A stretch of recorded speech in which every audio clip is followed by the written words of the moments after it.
Jess, it's so great to have you here. I have read your bio and the information that are available in the public domain, and I'm so impressed by your work, what you have done so far for your local community as a City of Sydney Councillor. Thank you. It's lovely to be here. Thank you very much. So my first question is quite based on your experience. I would like to ask, what are, in your opinion, the key features of the sustainable city, and what are the most important aspects in developing such city? Yeah, so the City of Sydney, one of our kind of core values as a city is to be a sustainable city. This has come very much from the community. So almost 10 years ago, we went out and we did a very thorough consultation process, and we went out and we asked, what do you as a community value about Sydney, and what kind of future would you like? And the thing that people overwhelmingly said is that they wanted a city that was sustainable. And so for the past 10 years, what we've really done is we've tried to bring together a sustainability action plan and strategy to ensure that we can achieve that. And so that really looks at how the city can bring down our emissions, how we can transition to renewable energy, how we can become more energy efficient, how we can use water more cleverly, but also how we can do that in a way that is incredibly collaborative with businesses and with the community, but also in a way that is very impactful.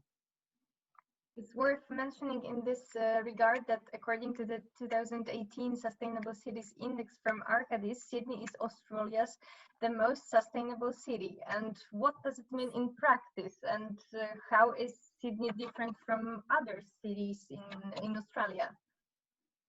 Yeah, I mean, it's a real honour and privilege to be listed as among one of the most sustainable cities in that report.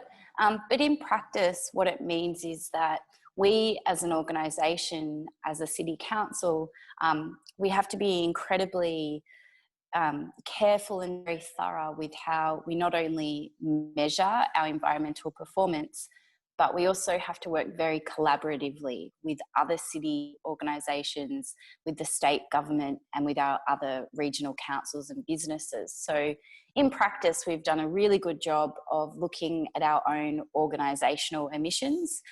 We've done everything that we can on our own properties. So even the building that I'm in today, which is Sydney Town Hall, you know, it's more than 150 years old, but we found a way of putting solar panels on the roof.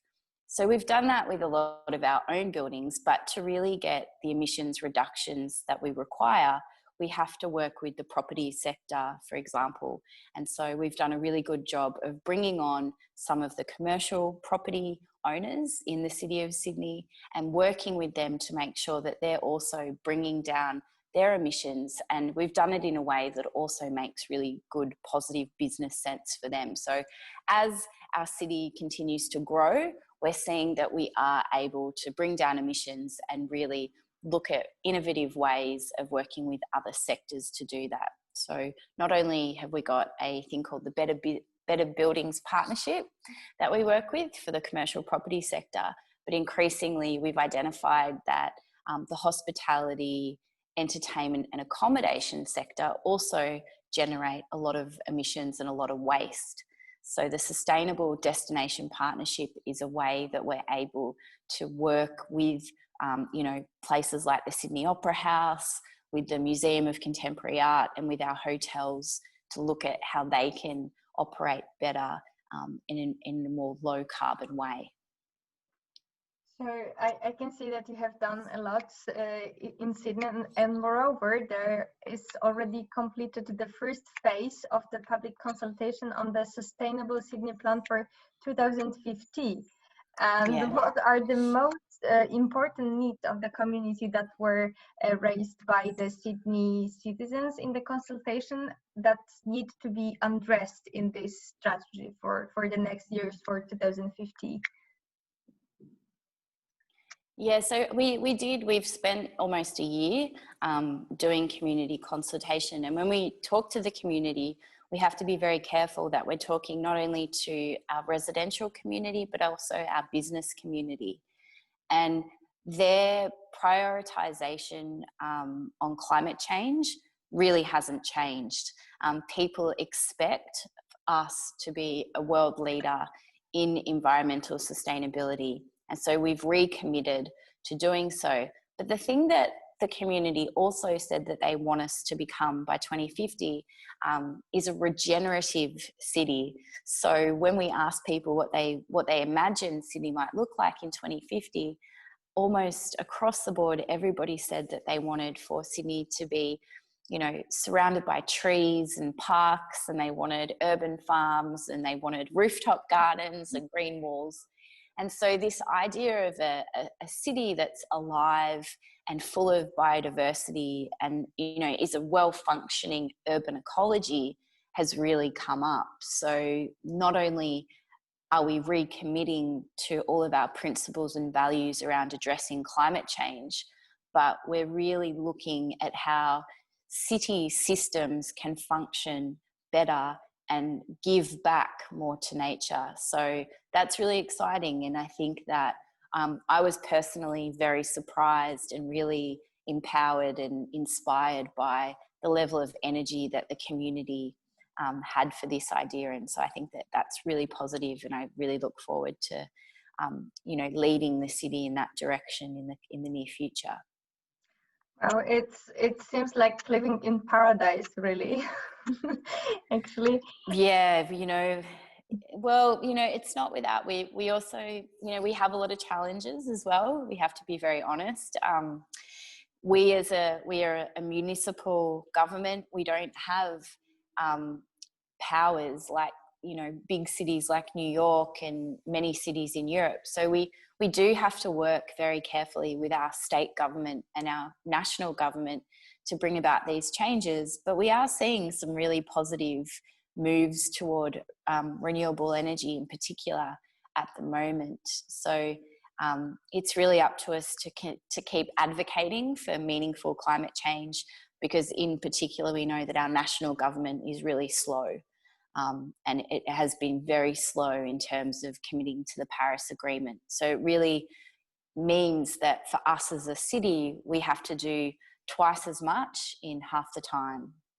Okay, got it.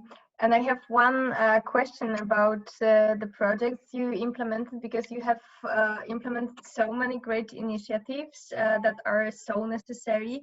And I would like to ask, what is your practical way of turning so many extremely great initiatives into reality? I'm asking because it often happens, you know, in non-governmental organizations, for example, that there are great ideas, but they end up only on the level of the idea and the plan, and they are not turning into reality. Yeah, that's a really great question. So I think part of the answer is that we have an aspiration, but then we have a very clear plan. So yeah, but you know, you're right. There's no point having these big targets and big numbers if you have no way of really achieving them. And I think that the city has done a really good job of making sure that we are measuring our impact. So it sounds boring, but understanding the numbers when it comes to water waste and energy in particular is really, really important. The other factor that's really important is leadership. And we've been very blessed here in Sydney to have Clover Moore as our Lord Mayor now for, this is her 4th term. So we've had this strong leadership that's been very constant. And so it's been, you know, strong, stable leadership over a long period of time. And really under her leadership and her vision, she's kept the organisation accountable. So it's really critical that you've got someone there who's making sure that we're doing what we said we would do. And so the community feel as though that the commitments and promises that we made are all being enacted upon. So that. We've got a brilliant staff. We've got a big organisation. We've got some of the most talented individuals and experts working for us. So there's no reason why we shouldn't be bold and ambitious with what we seek to achieve for our community. And what would be your advice for someone who would like to contribute for their local community and the society, and to, for example, engage in local politics, but do not know where to start and from what kind of activities? Yeah, I think it's really important that particularly young people put their hands up to be considered for local government. It's difficult. It's a lot of time that you're dedicating, and we here in Sydney, we also work our day jobs as well. So we have two things that we have to manage. But really it's about just getting involved. If you see a problem that you want solved, you can't just sit around and wait for somebody else to do it. It's really about, having a bit of initiative, kind of believing in yourself and believing that what you have to contribute is worthwhile. And if you're not sure where to start, start with your local councillors. Find out who they are. Find out, we are independent, so we're not aligned to big political parties. So that could be an option in your context, is to find out who your independents are. Or if there is a political party that you like, go in to a couple of meetings and find out what it's all about. But I think as the world undergoes so much change, and it sometimes feels though communities are becoming increasingly polarised politically, I think it's really incumbent upon young people in particular to make sure that your views are being represented in politics, because really at the end of the day, you're the ones who are going to be inheriting the outcomes of these decisions. So it's really important that your views are represented, and that we have a very big diversity of views represented within our political systems. So yeah, go for it. But there is a huge problem with this, that the view of young people is not taken seriously, and how to fight with this. Well, I think what we've seen in the last few years with the school strikes has been really powerful. I think that people are taking notice. Certainly here in Australia and in Sydney, we've had some huge announcements about governments committing to addressing climate change, and I really don't believe that would have come about were it not for generations of young people advocating and fighting for what they believe in. So it's too important an issue not to give up on. And even though it might feel as though you're not being taken notice of, those school strikes were so powerful. And sometimes you have to do that. You can't just let things happen. You've really got to be active and play a meaningful role in shaping the future. So if you have to go and demonstrate in the street to be taken notice of, then do it. It's so worthwhile. Thank you very much. It is so motivating. Nice. And thank you very much for your interesting and unique input and perception. It was a great honor for us as a United Nations Association Poland to have you here. And stay healthy and have a good day. You too. Thank you so much for talking with me. Thank you very much. Thank you. Bye.